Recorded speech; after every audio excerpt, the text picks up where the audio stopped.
the ground while I'm standing here. And she's knocking everything over.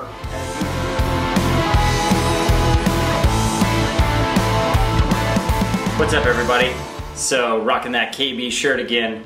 Why wouldn't I? Shirt fits great. Big shout out again to KB Reptiles. They're incredible people. So I just decided to pull out the old retic today. This is my more jumpy of the retics. He's second generation captive born, and you can tell. That's for sure. He's not my most trustworthy snake, and because of that, I work with him fairly often. I try to get him out 3 times a week, 2 to 3 times a week, let's be honest, 2 to 3 times a week. But he is indeed a marble. He is 100% het for purple, and my oh my, is the marble gene, like, it's hands down my favorite retic morph.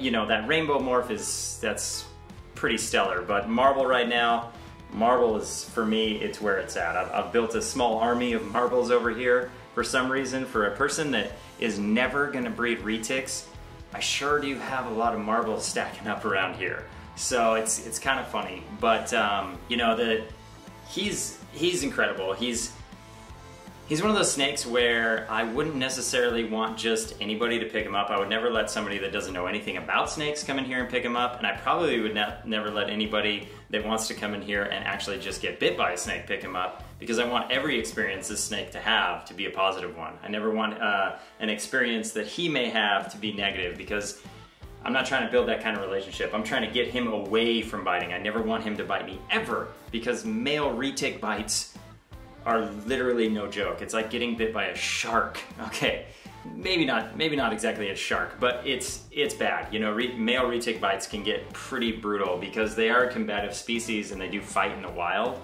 And because of that, the males have very, very, very sharp teeth that are not only sharp, but they're strong. And that's the difference with a lot of snake bites, is a lot of snake bites, you know, a lot of snake bites kind of get going a little bit, but the retics do great stuff. The retics do great damage when they bite, because, you know, in the wild, that's what they're doing. They're defending themselves and they're defending the females. So I just wanted to do a quick little video, kind of get in some of the retic stuff. Probably get out the other retics now and show them off. But he's a gorgeous animal. He's really pretty, and for the most part, he's come a long way. He was super aggressive in the beginning, and he would always mist and must and do everything to me. But as of now, we've made leaps and bounds. But yeah, here he is. This is Bam Bam. Got him from Elsegundo. Great people at Elsegundo. Jeff and Tori, incredible. They're incredible people. If you guys are picking up retics or anything like that, you absolutely have to go to Elsegundo. Their snakes are amazing. The level of retic he has too, like I guess the high-end side of things, just silly. He has some silly combos. They recently just started doing their YouTube again, so you guys ought to go over there and check out their YouTube as well. Just crazy stuff. Always crazy stuff. So here he is though. This is Bam Bam. Short little clip of Bam Bam. And without further ado, let's maybe pick out another snake. All right. So here's Pebbles. She has officially gotten to that size where she is almost a 2-person holder. She's way longer than me. I would put her at right around 9 feet, probably. She can, yeah, she can touch the ground while I'm standing here. And she's knocking everything over as usual, because retics get into everything. Gosh dang it. Yeah, here she is. This is what happens when they start to get bigger. They start grabbing everything, they start cruising everywhere, they start figuring out what's going on, because they're such a curious species. And now I got the retic belt. So that's my favorite thing, when they actually wrap up, hold on to themselves, and go from there. But yeah, here she is. She's doing great. It's kind of hard to show her off, especially when she's moving around like that. But this is Pebbles. She's hands down the favorite around here.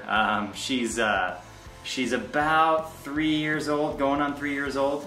You know what, it might be 2 years. I'm gonna have to double check on that. Maybe I'll put that in the description where I actually have the real answer for the age of the snake. But I'm pretty sure she's around 3 years old, or she might be coming up on like 2.5, and maybe that's why I'm thinking 3. So she's not humongous, but I don't really power feed her.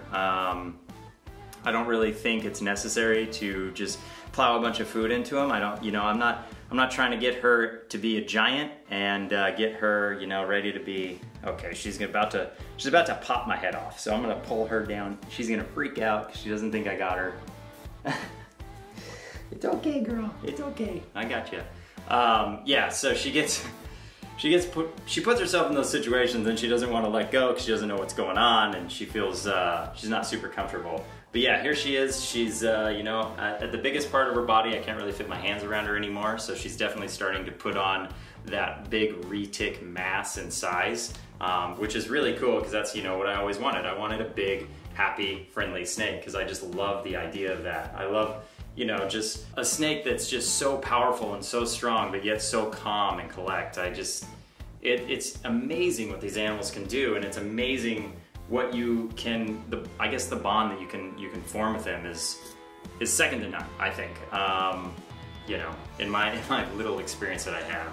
Yeah, she's a stunner. She's a fan favorite. I'd like to one day take her out into the public and let her see the world, because I feel like she would be a great ambassador for the species, and a great ambassador for snakes in general, because she's big. She's a huge, this is a big snake. I mean, I know she's not big yet, because I know what she is capable of being, but for all intents and purposes, if I was to show this snake to just a random person that wasn't really into snakes, this is a big animal. I mean, and she really is, that 9-foot range, you're getting to be a big animal at that point, it's bigger than me, and she is strong, so strong, so that's really cool. But yeah, I just felt like it'd been a long time since I'd really shown off the big snakes here, and I know a lot of you keep asking me to show them off, so here's a quick little snippet of the 3 that I have. I have one more in the bucket that I'm probably going to show off here in the very near future. I just kind of want her. I just got her. I just want her to settle in. So I usually give all my snakes a couple weeks to kind of just acclimate to where they're at before I really start showing off a lot of stuff. Yeah, so I usually give my snakes a little while to kind of like adjust and figure out where they're at and stuff like that. So I'm not really going to quite show off that new retic just yet. But I will say that maybe, I'll give you guys a maybe. Maybe Marble is involved with that next snake. So, like I said, building that Marble army around here. For somebody that doesn't want to breed retics, again, sure am getting a lot of females. Yeah, it's just because they're addicting. They're incredible. The species is amazing. They're just so much fun. They're so much fun. And to build a relationship with an animal that arguably shouldn't have a relationship with a human is very rewarding. And that's what I really like about them. So yeah, here she is, just doing her thing, checking her out. Look how big she is. She's about to break my arm. She is strong. Yeah, and without further ado, I guess we'll move right along. This is Twinkie. She is a lavender marble sunfire. There we go, we kind of get some idea of the pattern a little bit there and that kind of lighting. But yeah, so this is what I'm talking about, my little like small fortress of marbles I'm building over here. She's a great snake. This is one of those snakes that's pretty similar to Pebbles. I can kind of play with her head, move her around. She doesn't seem to care. And that's the kind of stuff I want to see in my retics. I want them to be extremely docile. I don't want them to be head shy. And that's all the stuff I try to work with these animals because, eventually, God forbid, there might be a situation where I need to take one of these animals to the vet. And in that case, I would like them to be as well behaved as they can be, so it's as stressless as it can be for both the animal and the veterinarian. And that also includes myself. And so it's just one of those things where I try to always mess with their heads. I try to always kind of interact with them and make sure that they're, not necessarily head shy and stuff like that. I want these snakes to be curious. I don't want them to be afraid. And that fear is usually what comes from the aggression. It's generally snakes aren't aggressive. They're fearful and they're defensive because who am I? I mean, I'm a predator essentially to them, and so I want to break their natural born instincts that I am going to harm them, which is sort of like breaking a human's natural born instincts to not like snakes. It's a difficult battle, and there's a lot of trust involved, and you really have to work with these animals to get them that way. And so it's one of those things where I really like filming when I'm interacting with them, both so that I can review the footage myself and see how that snake was really moving and see if I caught anything, and see really how it's acting. And it's also cool to put them in an environment where, like, you know, I'm next to this camera. This camera is foreign. It's different. They're never really around it, and it has that little dead cat on top of it, so it kind of looks like a mouse.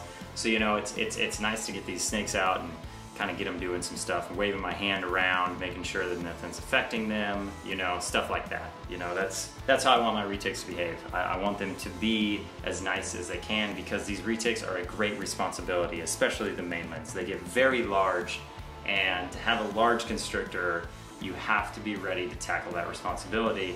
And so I'm doing everything I can while they're still manageable and small to make sure that they're as nice and as friendly and as handleable as they can be. So yeah, here she is. This is Twinkie, and she is she's slowly becoming one of the favorite retics around here. All right, so there was kind of the smaller end of the retics. We're gonna probably start packing on the pounds on this here snake.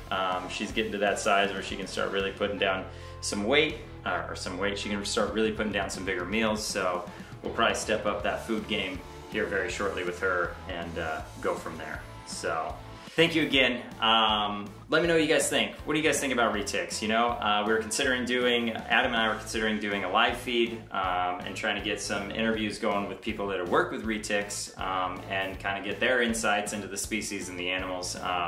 So let me know your thoughts on that. I would be really grateful to hear what you all are thinking. And you know, let's keep moving forward and doing what we do. Thanks again for everybody tuning in. I really appreciate it. Hope everybody's having a great morning, night, or evening, whenever they may be watching this. And go hold your snake.